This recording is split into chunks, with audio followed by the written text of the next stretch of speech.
Bakit ang kalat dito? Hoy, maglinis nga kayo. Wala kayong katulong dito Tinatamad ako maglinis, Nay. Ayaw nyo. Bibigyan ko ng 1,000 pesos ang pinakamasipag kong anak. 1,000 pesos? Sige, maglinis na ako. A few moments later. Nay, nagwawalis ako. Nawalis ko na yung buong bahay. Wow, ang sipag. Nay, parang ako yung pinakamasipag, Deserve ko ng 1,000 pesos. Aba, himala. Ang saya-saya pa maghugas ng plato, Nay. Nag-enjoy ako. Himala, ang sisipag nyo, Oh, Kyle, bakit wala kang ginagawa? Ayaw mo ba ng 1,000 pesos? Nay, ako po ang pinakamasipag sa kanila. Ha? Paano ka naging masipag? Hindi ka naman naglilinis. Oo nga, Nay. Mas deserve namin yung 1,000 pesos. Araw-araw ako naglilinis ng buong bahay. Samantalang sila, walang ginagawa. May video ako dito, Nay. Gusto niyo pong makita? Totoo ba to? Nay, magpapaliwanag kami. Kyle, eto 1,000 para sa'yo. Thank you, Nay. Simula ngayon, kayo na ang maglilinis ng buong bahay. Nay, pwede ko pong papuntahin dito yung jowa ko? Anong jowa-jowa? Bawal magpapunta ng jowa dito, Nay, sige na. Aba, pag sinabi kong bawal, Payag ka na, Nay? Sige anak, papuntahin mo na. Dito mo na rin matulugin. Babe, dito ka na daw matulog. Alam mo na. Nay, pwede bang gumala? Ay, hindi pwede. Puro ka nalang gala. Panahimik ka dito sa bahay. Kasama ko naman yung anak ng kumari mo Wala akong pake. Bawal. Anong bawal, Nay? Sige, gumala ka na, anak. Ito ATM ko. Kuha ka ng pera dyan. Thank you, Nay. Bro, tara na. Piniyagan na ako. A few moments later. Nay, bagsak po ako sa school. Ha? Bagsak?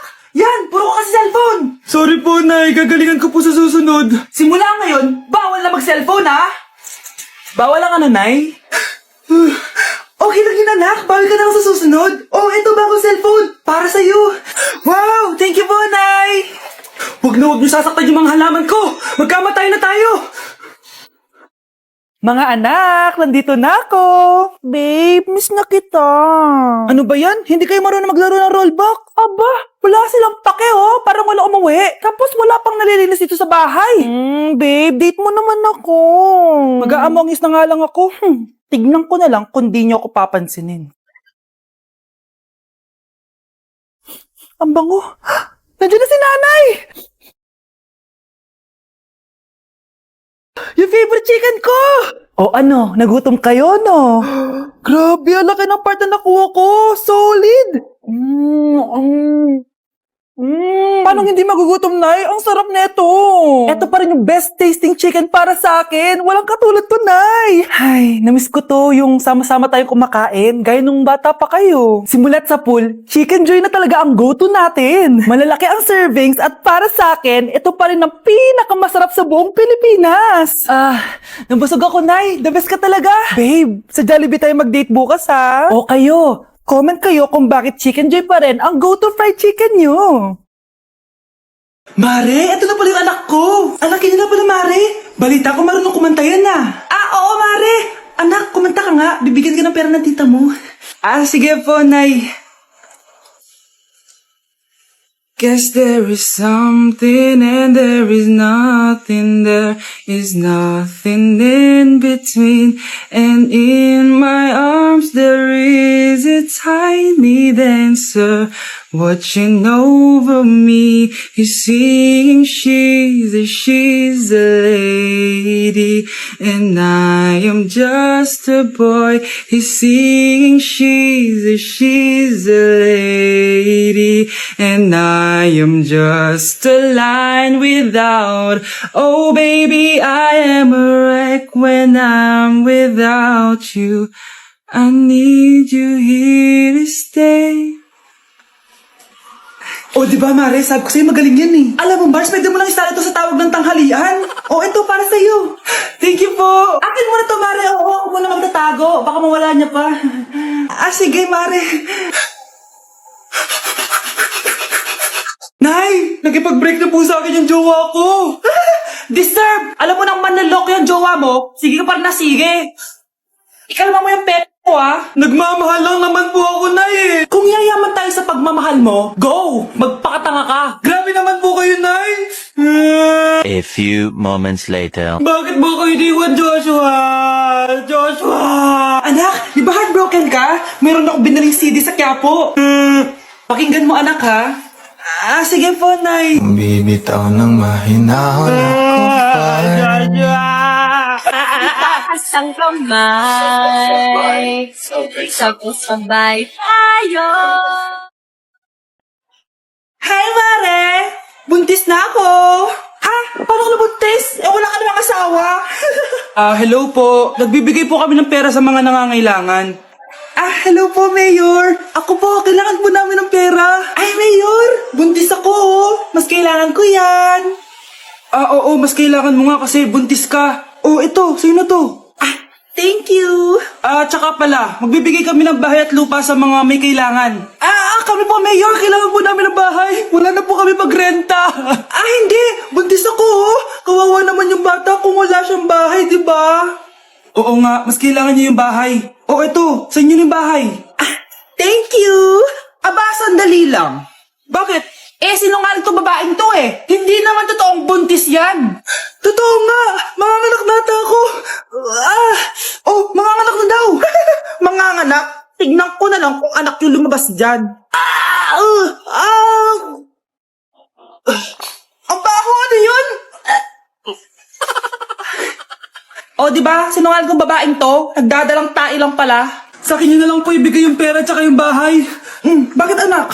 Kasi Nay, buntis ako. Nay, kasama ko si Cheska, yung best friend ko. Ang ganda naman yung best friend mo, anak. Kumain na kayo dito. Ay, hindi na, Nay. Busog pa kami, di ba? Opo, tita. Sige. Pasok na kami sa kwarto, Nay, Tara na. Tagal na natin di nagkita, bes. Oo nga pero syempre, best friend pa din tayo. Basta, walang iwanan Oo naman, walang iwanan. Hanggang sa kabilang buhay pa yan. Lucia, bata pa tayo. Matagal pa yan. Manood na nga tayo. Sige, kunin ko lang ang mga chichirya natin. Mare! Mars, ang ginagawa mo dito? Nandiyan ba si Scarlett? Bakit, Mars? Si Jessica kasi, yung best friend niya, nasagasaan daw kagabi. Ha? Kasama pala ni Scarlett kanina si Cheska. Oo nga. Manonood nga kami ngayon ng movie sa kwarto Scarlett, maniwala ka. Nakalamay na siya ngayon. Di magandang biro yan, tita Sige na, Nay, pasok na ako. Eto, picture ng lamay niya. Ayaw niyo pa maniwala, Cheska? Saan nagpunta yun? Patawag. Scarlett, for sure alam mo na yung nangyari kay Cheska. Pupunta ka ba sa lamay niya ngayon? Ano pong sabi niyo, tita? Scarlett? Scarlett, lumabas ka dyan! Hi, Scarlett. Tara, nood na tayo ng movie. Jessica? Di ba walang iwanan? Sumama ka na sa akin. Hala, bukas na pala pasahan nito. So, ano na balita ng revision ng thesis natin, Samantha, ha? Babe, ano ba? So, ano na balita sa revision ng thesis natin, Samantha, ha? Hala, di ko pa nagagawa yung thesis namin. Nagka-emergency kasi. Sus, emergency? Kasama mo lang naman jowa mo. Tanggalin kita sa group dyan Patay, lagot ako neto, babe. Paano niyan tayo? Ay, mga bes, huwag kayong mag-away-away ha. Kumalma kayo. Sabayin niyo muna ako ha. Jopay. Kumusta ka na? Huwag ka nang mawala. Ngayon. Teka, si Scarlett ba yun? Dadalhin kita sa aming bahay. In fairness, ang ganda ng boses mo, be. Di tayo aalis tayo. Sa tunay na mundo. Diba? Kumalma rin kayo. Ang fun kasi magkanta-kanta dito sa bus. Tapos, nakakaaliw pa yung mga filters. Buti na lang talaga, magaganda yung mga boses natin, mga be. Truly! Wala pang ginawa sa Scarlett, Ikaw, Scarlett! Nasaan yung RS mo, ha? Ay, sorry. Wala din pala ako. Wait lang, gagawin ko na, ha? Sorry na. Pwede ba? Bakit absent ka kahapon, Scarlett? Ma'am, nagkasakit po kasi ako. Nagkasakit? Tinatamad lang yan, ma'am. Papansin talaga tong si Samantha. Nasaan yung ebidensya mo na nagkasakit ka? Meron po akong excuse letter, ma'am. Ay, excuse letter lang? Nasaan yung medical certificate mo? Medical certificate, ma'am? Hindi naman po pumunta ng doktor. Paano ko malalaman na totoong nagkasakit ka? Ito po, ma'am, yung chat namin ng nanay ko. Ito po, ma'am, picture po ng thermometer na ginamit ko. Sus, kinuha mo lang yun sa internet Papansin ka? Kulang sa pansin Ay, hindi ko tatanggapin yan, be. Hindi kita i-excuse. certificate yung ibigay mo sa akin. Aba, ma'am, kailangan kapag nagkakasakit, may medical certificate agad. Paano kung masakit lang yung katawan? Paano kung masakit lang yung puson? Kailangan mo agad ng doktor? Hindi kami mayaman, ma'am. Let's begin the Christmas party! Anak, enjoy mo naman yung Christmas party nyo. Nay, mamaya ka na. Wow, is the babe, powerhouse pabuluban of ka. Brazil? Oo, Hirap babe. naman nito. O ano, biaran na lang? Boring mo naman. Wow, naiya naman ako sa'yo, Sheila. Kaya pala palagi kang lumalapit sa akin kapag gusto mo lang sagot. Student, settle down. Mag-exchange gift na tayo. Exchange gift na. Ano kaya to? Ano ba? Huwag ka kayo maingay. Nag-review ako dito, oh. Sheila, anak eh. Ng regalo. Thank you. Oh my God, thank you po. Oh, class, listen. Dahil Pasko, may special gift ako para sa pinaka-fresh kong anak dito. O ganyan-ganyan ka pa, saan ka naman mapupunta mo? Kay si Krista. Garnier Vitamin C Serum. Hindi ako yung napili. Ano kaya meron doon sa Garnier na yun? Ba't kaya nakakagulo sila? Psst, anak, balita ko nakaka-fresh daw talaga yun. And it can fade dark spots in just 3 days. Talaga ba? Kaya ba ako i-perfect yan sa quiz, Nay? Di ba? With honors ka nga, pero mukha ka namang zombie. Whatever. Pero what if nga, baka this is my time to glow up. Sayang, hindi ko nanalo, anak. Okay lang yan, Nay. Balita ko, this 12-12, buy one take one ng Garnier Vitamin C Serum. Kaya pares pa rin tayong fresh kapag umakyat tayo sa stage. Tama! Yung iba kasi dyan, fresh nga, pero yung grades, nabulok na. True! Let's welcome the class valedictorian. Wow, ang fresh niya naman. Proud ako sa'yo, anak. And now for her speech. Nasaan yung mga nambuli sa akin? Ay, magsak pala!